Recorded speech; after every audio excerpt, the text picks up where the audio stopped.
Hey, what's up? It's my Yang from Mix in the Dark. If you follow my personal story on this podcast called Are We Taking Them Home?, then you'd enjoy this short part 2 story from me. As some of you may know, my husband is a total skeptic. However, when he drinks a little too much, it seems he starts to see and talk to ghosts.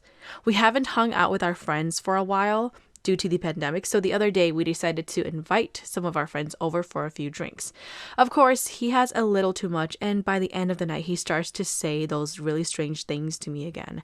This time he questioned me whether or not I thought about death and told me that I am next in line. He also mentioned a ghost lady that is creating trouble between us and that he has been telling her to leave. For the record, I have a happy marriage with my husband, so I don't even know anymore. Back to this episode though, I'm kind of excited about this set of stories. It's a little different from what I usually do and reminds me of one of my favorite TV shows called Beyond Belief. I call it odd coincidences because they truly are very odd coincidences. These stories are more interesting than scary, and they might make you think about if things really do happen for a reason. Please enjoy.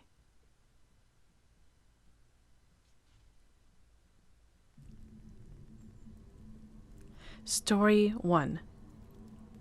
2 Little Feet. My wife and I have been married for 8 years. We have no kids and could not get pregnant.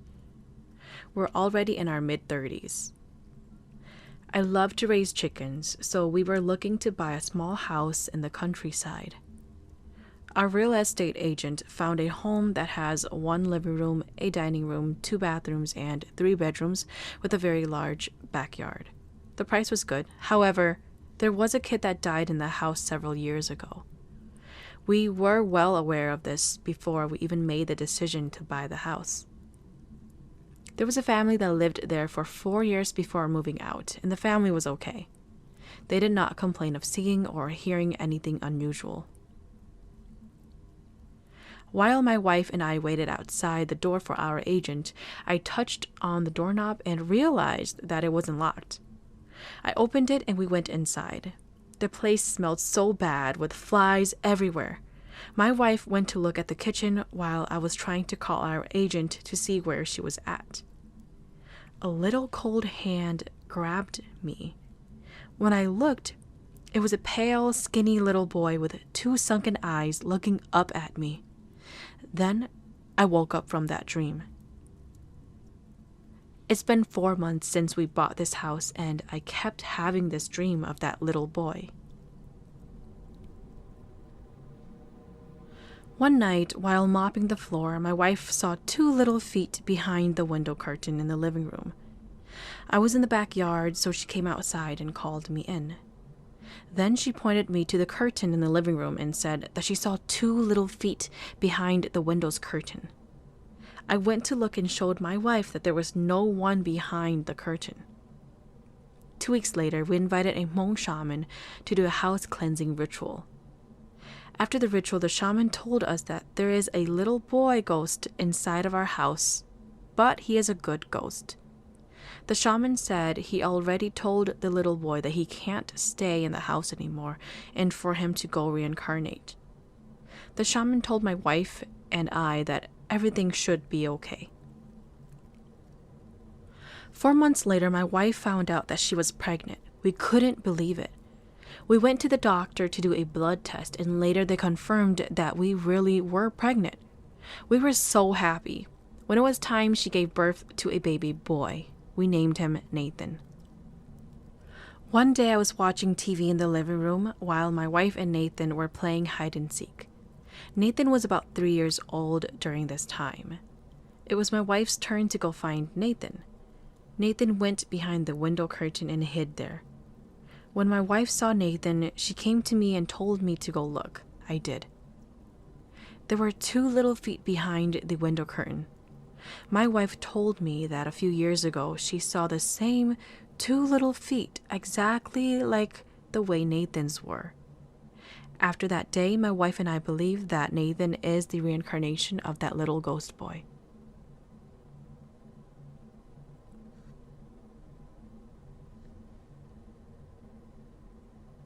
Story 2. The Curse.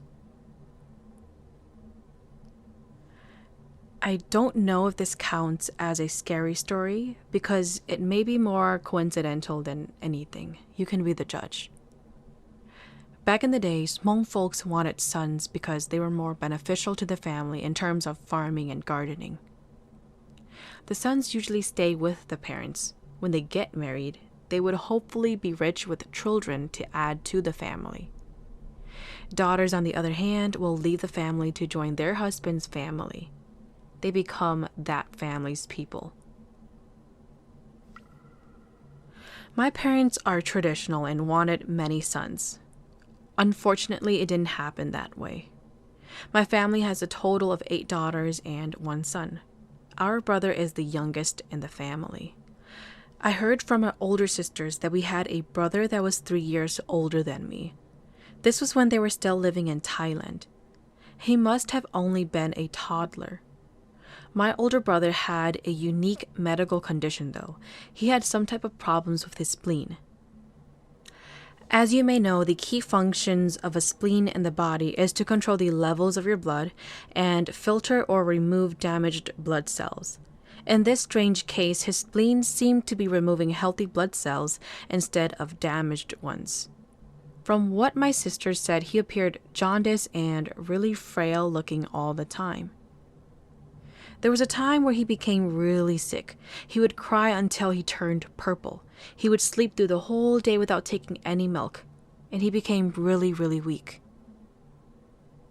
One night, my parents heard a really loud cricket on the top of their roof. As the cricket made the noise, my brother also cried. The cricket sounds went on for days, and so did the cries of my brother. Finally, my parents decided to catch and get rid of that cricket. That night, there were no cricket sounds, and no breathing nor sound from my brother either. He passed away that night. I heard the elders say that the cricket was my brother's spirit. Skip to my family's arrival to the US and finally having my little brother. The strange thing was that he too was diagnosed with that same spleen problem. I remember him having to go to the doctors at least once every other week for them to do blood transfusions. I remember him at that age to be jaundiced, skinny, and really weak all the time. Time went by, and my parents finally allowed the doctors to perform surgery on my brother to remove his spleen. He's fine now. There's another connection to this story. It's a rather coincidental connection. One year, when everyone was old enough to take care of themselves, probably our middle school years, my mom decided to go on a trip to Laos in Thailand with my eldest sister and her husband. When they came back, there was lots of drama that happened. Apparently, my sister did not take care of my mom and left her with relatives. They did not share food, money, nor activities with my mom on that trip.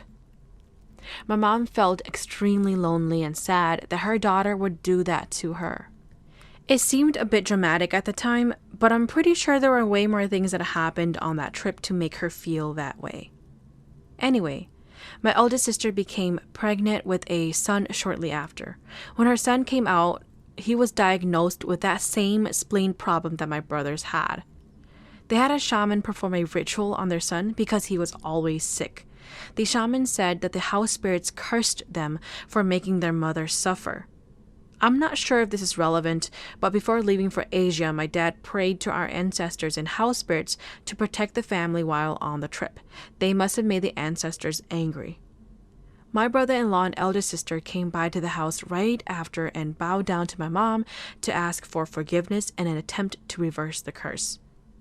The same surgery was performed on my little nephew, and he's doing fine now and is also their last child, just like my brother. Like I said, this could all be coincidental and just a genetic thing. I do want to say that all of my sisters and I are completely healthy and basically textbook normal. My eldest sister has 4 kids total, 1 daughter and 2 other sons, and only her last son has the diagnosis. But I don't know. You be the judge. Story 3. The Honda Civic Mystery. My parents used to own this green Honda Civic. It was more my dad's car than anything, and he took really good care of it. Unfortunately, they lived in an area where Honda Civics are known to get stolen for engine parts, and it was only a matter of time before his Honda Civic gets stolen. We kept telling our parents to park the car in the garage or move it to a different house where theft wasn't so normal, but they refused. That day soon came. One morning, my dad called us to say that his Honda Civic was missing and that he wanted us to report it to the police. We reported the theft, although we knew that the police would probably take their sweet time investigating because auto thefts were so normal here and it wasn't their priority. A few days have passed and my dad was getting really impatient. He decides to go to this lady who knows black magic. He hired her to look for the car. She wasn't able to tell specifics, but managed to tell my dad that his car was taken by someone we knew. I'm actually very skeptical about this, but who knows? My dad was confused but furious at who in the family would steal his precious car. My dad called a family dinner to openly talk about the matter. He snuck in the topic about him getting a reading from a person of black magic and told everyone that he knew who it was and was not mad. But it was just he was waiting for his car to come back and he's willing to give full forgiveness. The hope was that it would scare the person to give the car back. My dad had his suspicions of who it was. At the time, we had an ex-brother-in-law that always caused trouble. He physically abused my older sister, which is the reason why they are divorced. Because they have 2 children together, he would often visit our house really drunk and cause problems, such as punching holes in the walls or arguing with my sister over nonsense. We have called the police on him several times out of fear that he would kill us. He has also threatened to hurt the family before. My dad was sure that it was him. My dad likes to take walks in the morning around the block. They live near this dog park. To be honest, a lot of crimes happen in that park. Shootings, thefts, murders. We always tell him to not walk in those areas, but you know old folks, when they are in routine, nothing can stop them. Anyways, one morning during his walk, he passed the parking lot to the dog park and noticed a green car parked in the handicapped parking space. That was the only car in the parking lot since it was really early in the morning. Walking a bit closer, he then realizes that it's his stolen Honda Civic car. My dad headed back home to grab keys. He went back to the park to unlock and examine the car. Nothing was stolen or taken apart. He drove it back home and told us the good news. One small detail that he mentioned was that his handicap sign was put up and his car was parked in the handicapped area as if the person who took the car wanted the police to find it. The handicap sign was my dad's. The odd thing was that since the car was stolen, my dad wasn't able to put the new handicap sign inside his car. His old handicap sign, which was still in the glove box, was actually expired. The one that was hung up was his new sign. His handicap signs are always sent to his old house, which my eldest sister and brother-in-law is living in right now. My dad has not gone over to get that sign yet. So was that lady with the black magic telling the truth? Could it have been my eldest sister and brother-in-law? Come to think of it, during that time, they were involved in a scandal and went totally bankrupt. I can't help but think it may have been them who stole my dad's car, knowing that they could have probably made money off of it. I would never know.